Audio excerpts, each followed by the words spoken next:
Oh, wonderful. Well, good afternoon. Good afternoon, everyone, and welcome to the Tag Slayer Gator Bowl Coaches Virtual Press Conference. Today is such an exciting day to be able to introduce both coaches, both of which will not be their first time in Jacksonville. In fact, I'd like to start with the visiting team with Clemson. This will be Clemson's 10th appearance in the Tag Slayer Gator Bowl, and they last played in 2009 versus Nebraska. Coach Swinney, it is great to have you and the Tigers back in Jacksonville, and really excited to have you on the call with us today. So I'd like to turn it over to you for some comments. Yeah, well, thanks for having us today. And first of all, I'd just say congratulations to Coach Stoops and Kentucky for another great season. You know, a program that I've had, just like everybody, great admiration for watching, what's happened there under Coach Stoops. I mean, he's done an amazing job, and so congratulations to them. For us, we're excited. As you said, I think we've been to the Gator Bowl more times than any other bowl. So there's a great tradition and history with Clemson Nation. And then in particular for me personally, my very first bowl game as a coach was 1993. I was a GA at Alabama, and we played North Carolina. That was my first ever bowl game as a coach. And my very first bowl game as a head coach was, in the January of 2009 against Nebraska. So, and haven't been back since. So I'm super excited to be back. It's a great bowl game. Tremendous city. I recruited Duval County. That was my recruiting area when I was an assistant. So I got a lot of familiarity there. And obviously we got three great players with the Jags as well. So just really excited about coming and, for our team to have the opportunity to experience the Tag Slayer Gator Bowl is the culmination of a great finish for us. I mean, I'm really proud of our team and how hard they worked to go from where we were mid-season to the Gator Bowl as a tremendous accomplishment for our guys, and I'm really thankful for that and excited for them to have this opportunity to have the experience. Happy for our fans, and just really appreciate all that y'all do to put it on. There's so many things that go with the bowl experience, and starts with all the great volunteers and the sponsors and everyone that gives back and gives of their time to make it a great experience for everyone. So on behalf of President Clements and Graham Neff, our AD, we're super excited about coming and having a great week, and know it's going to be a great matchup and a very competitive game. Thanks, Coach Swinney. I can't wait to have you back in Jacksonville. It's going to be an exciting game. Congratulations on your season. Now, I'd like to take an opportunity to introduce the home team and Coach Stoops. Similarly, this is not the first time the Wildcats have been to the Gator Bowl. This will be the Wildcats' third appearance here at the Tag Slayer Gator Bowl. They last played in 2021 versus NC State. Coach Stoops, it's great to have you on. Great to have you back. I'd like to just turn it over to you, and it's going to be great to host you and BBN back in Jacksonville. Well, thank you. We are honored to be back in Jacksonville. We are looking forward to it. I'd also like to Coach Swinney and Coach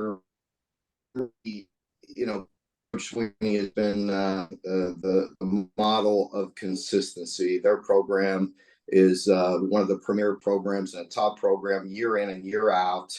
And I think both really big highs this year and some lows, and we both finished on a positive note. Of course, they won their last four. We had a big victory versus our rival in Louisville, so appreciative of our team and the way we finished through some ups and downs this year. But again, it's a great honor to play Clemson. Coach Swinney does a remarkable job. Thank you to you and your staff. It's been an absolute joy for us to play in that game. We played in it twice. This will be the third time, and we have a remarkable time. It's a beautiful setting. It's a great venue. We also have a couple guys that are playing on the Jags that we're very proud of, and look forward to getting down there and having a very competitive game against a great team and a great program. Thank you. We're going to accept just a few questions. Trevor Groves, and I'm going to be getting with you. Hey, Coach Swinney. Good to see you. You made a couple additions to your staff recently. I think Clemson fans are pretty familiar with Coach Rumpf. He's made the rounds in the NFL. Tell us a little bit about him and also Coach Luke. When did Coach Luke get on your radar, and why did you feel a change was necessary there? Yeah, well, first of all, great appreciation for Coach Key and Coach Austin. Two guys that I've had lifelong relationship with Ski, and certainly Thomas Austin and coaching him, and a captain for me. I mean, just two people that I love. Coach Ski and I, something we talked about actually for a while, and I think he honestly was kind of ready for a change, and we talked about what that looked like, and we both felt like, well, this is probably the best time, and then just 3 days in the office there, and really just kind of evaluating everything. I just felt like that it was just a change was needed, as I said, in the leadership of the OL room, and not an easy decision. These are very difficult decisions. So, but I'm thankful for just the relationship that we have and the people that we have coming in. I mean, this is a great opportunity for Coach Luke and for us. I mean, I've known Matt a long time, and honestly, was not anticipating making a change there. I really did not make that decision until probably Wednesday. I made that decision that that's what was going to happen, and just reached out to Coach Luke and just to kind of kick his tires and see if he was interested in getting back in, and he was ready. So it was good timing for him. He's a great fit. He's got a ton of great experience. He's coached a lot of great players. He's got a great recruiting background as well. And so, really excited about he and Ashley and their two precious boys coming in to join us. And then, as you alluded to, Chris, going back a long time, Chris and I were assistants together. And then when I became the interim and then the head coach, he was on my first staff and did a fantastic job. And so he left here after the 2010 season, went and worked for Coach Saban at Alabama. And he's been in some of the best programs in the country. And then for the last several years, he's been coaching pro football. And, he's actually a guy that had, tried to hire him back in 2017, but the timing wasn't right for him. And then again, he went on to the NFL. And so this was the right time, and he's super excited. So he and Keela, they're just two of the best people that I've ever known. I've great relationships with them for a long time. Both their boys,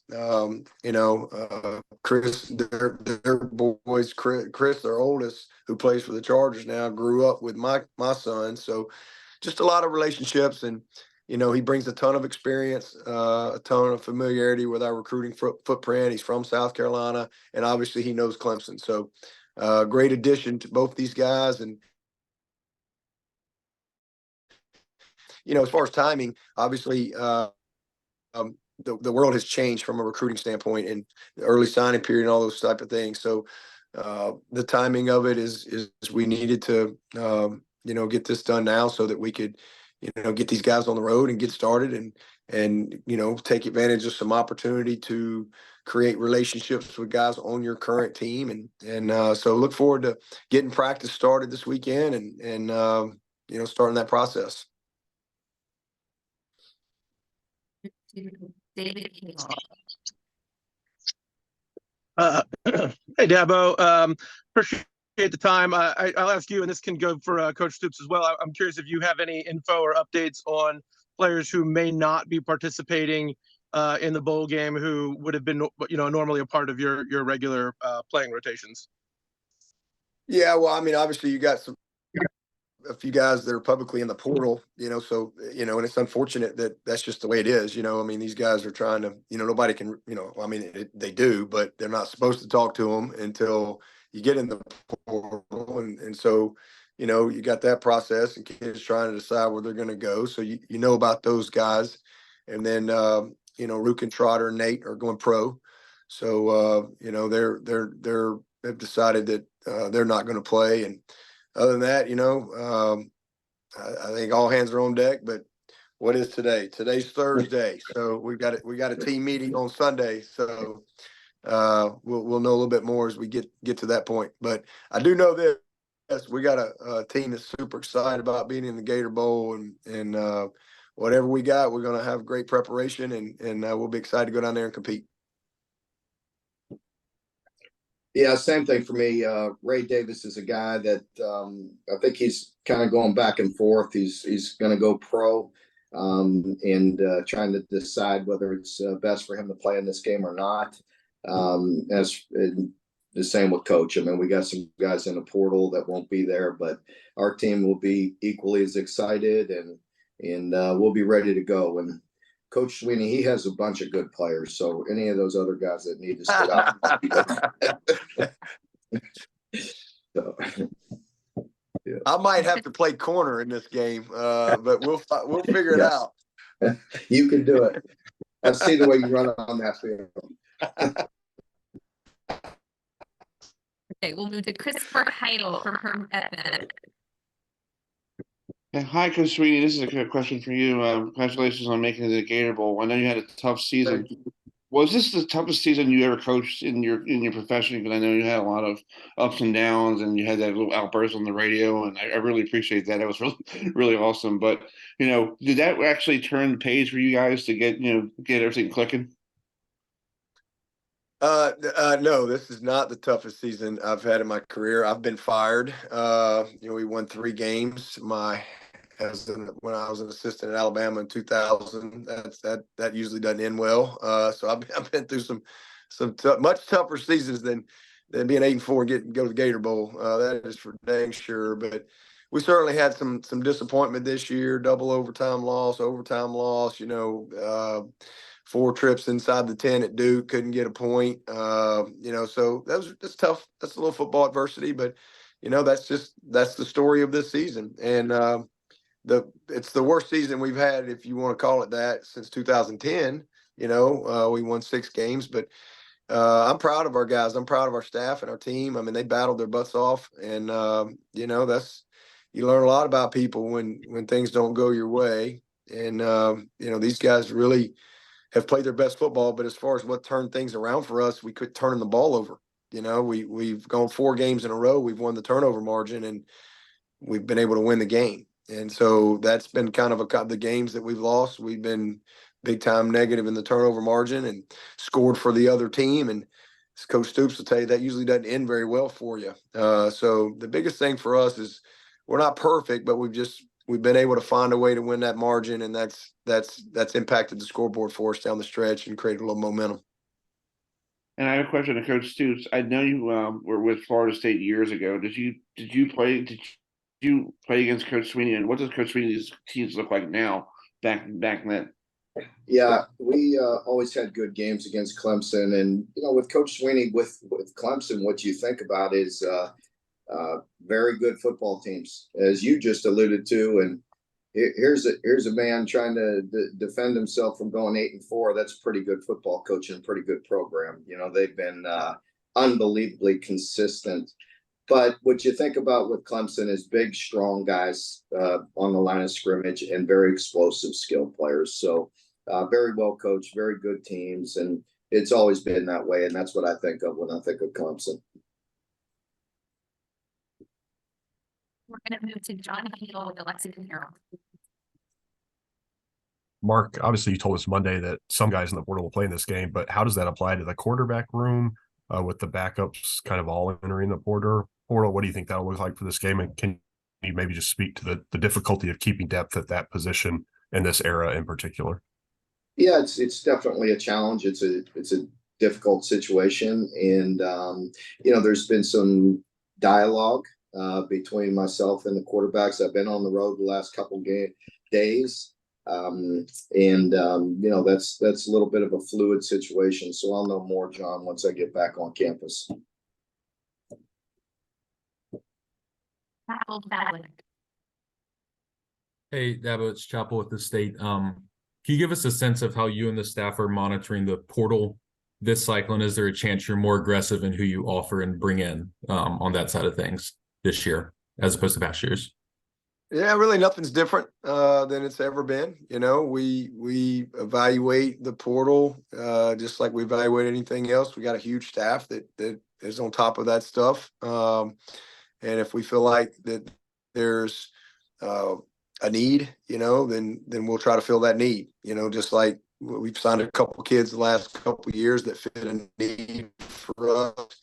We've tried in a couple other spots the last couple of years that on guys that we felt like kind of, you know, would not just be guys coming in here, but really fit the bill, if you will. And we didn't get them, you know, so nothing's really changed for us with the exception of, you know, this year we've got, you know, one position in particular that, you know, we'd like to find a couple of guys, you know, that maybe have multiple years of eligibility. And really that's only because we missed out on some of the top high school kids that we were after. And so, you know, that's probably the main thing that's different. So we'll see how it all plays out. But again, it's a two-way street. You can like people all you want, but they got to like you too.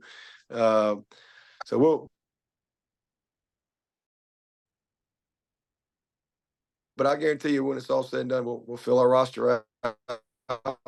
We don't have a lot of, you know, that's coming in. And a lot of these guys are mid-years, but there's potentially a couple spots that we probably need to fill, you know, and again, we'll see how it goes. Gary Smith. Hey, Coach, just for both coaches, Coach Stoops, you might want to go first on this. With the transfer portal and guys opting out, do the bowl games at this tier, have they become more and more of a preview to next season? And do you tell some of your younger guys who might get playing time because other guys have left that this is a great opportunity for them? I think part of that is a fair assessment. You definitely want to see some of your younger guys. It's definitely a time when all of us programs use it for some development of some young guys that maybe didn't get on the field as much as they'd like here this fall. So the practices as we lead up to the game, you'd like to see them make some growth. And in the game, I'd like to see them participate as well. And at times you're going to need them. I think, you know, they made a wise decision letting the redshirt guys play in these bowl games. It helps. There's certainly some talented players on both rosters that we may need.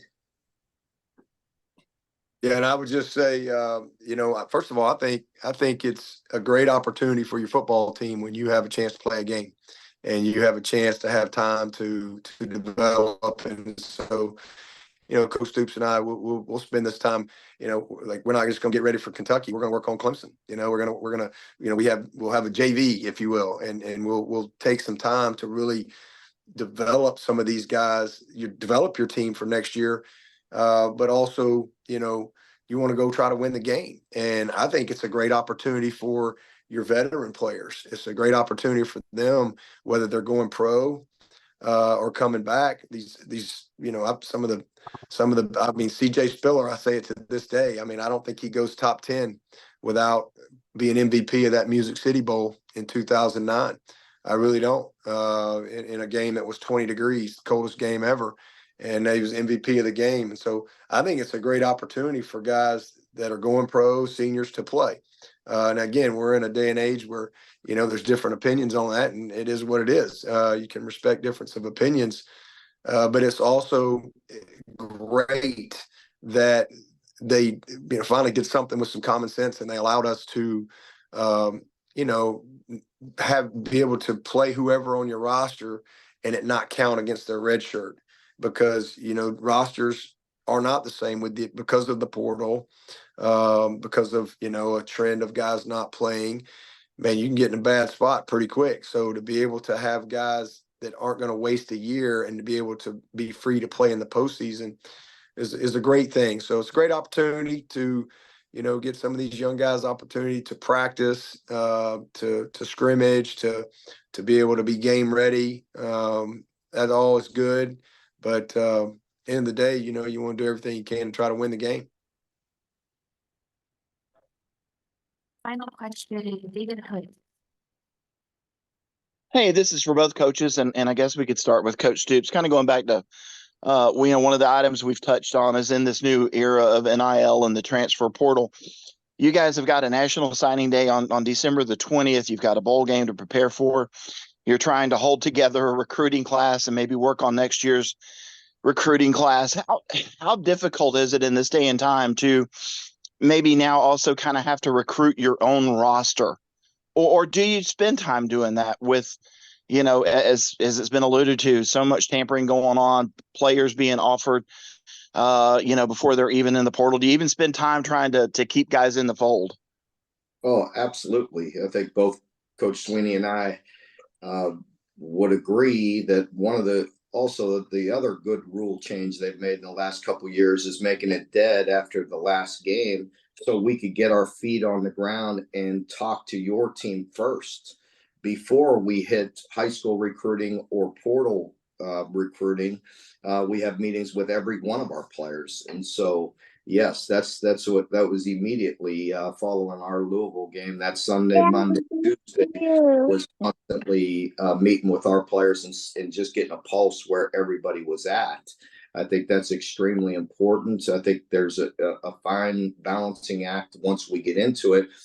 Both Coach Swinney and I were talking here prior to the session beginning. We're both sitting in FBOs. So we're sitting in these little cubicles at FBOs in between visits. I already had one this morning, and I'm going one here this afternoon, and I have one tonight. So I think both of us are running around the country chasing our tails, trying to keep our team intact, trying to get ready for this big bowl game that we're going to play, and trying to recruit some newcomers. So to say there's a few things going on is an understatement.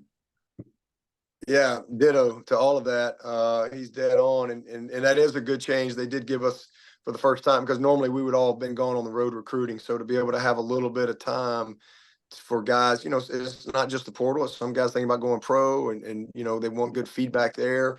And then some guys that are graduating and, ready to move on, whatever it is. So just that time where, because normally those things are still happening, but we're on the road and it's a phone and you're in a house, and it's really crazy. So that was nice this year to be able to have a little window to kind of get a feel for, where everybody is on your team. And but it is crazy. I mean, there's a lot going on. I mean, there's a couple things that I think, should change. Obviously, I mean, first of all, I think it's sad what's going on with high school recruiting. Honestly, there's a lot of high school kids that aren't getting signed anymore, and that's a really sad thing. And there's a lot of high school kids that have been committed a long time that now all of a sudden the portal comes open and they're being pushed to the side, or told, hey, you might want to look around. So I honestly wish they would put the signing period maybe August 1 or something, just to where these kids could sign and be done with it. Free them up, though, if the head coach left or is fired.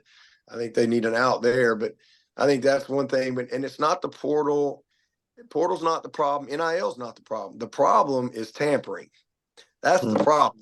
That is the problem in college football, and that could be fixed easily too if they would let football people fix it. But we don't usually get a vote in that. But that's the biggest challenge that we're dealing with, is that aspect of it.